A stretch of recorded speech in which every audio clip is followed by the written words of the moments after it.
Здорово, Гася! Наконец-то я забрал свою оперативную память. Мне наконец-то ее поменяли. Но дело в том, что там не 2 плашки по 16, а 4 плашки по 8.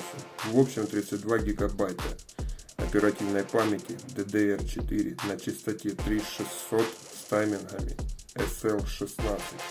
Но сейчас поехали, запихнем ее в мое железо. И надеюсь, да пребудет с нами скилл. Сейчас она на данный момент у меня пойдет вот сюда, в мой любимый ПК, который помогает мне тащить. И станет она вот сюда, в эти 4 слота. Ну что, погнали, ребята, распаковывать эту красоту. Поехали.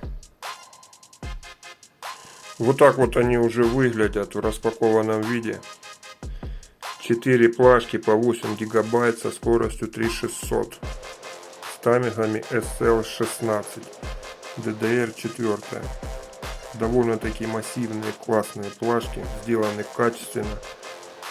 Покупались в магазине Макеевки Stealth Smart. Ну что, поехали. Теперь ставим их в мое железо и посмотрим, как будет храп тащить.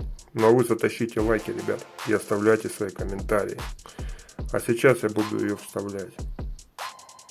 Пришлось на процессоре развернуть немного кулер. Но я все равно в будущем думаю покупать себе водяное охлаждение. Теперь кулер стоит немного неправильно. Будем смотреть дальше. Температуру процессора пока еще не проверял.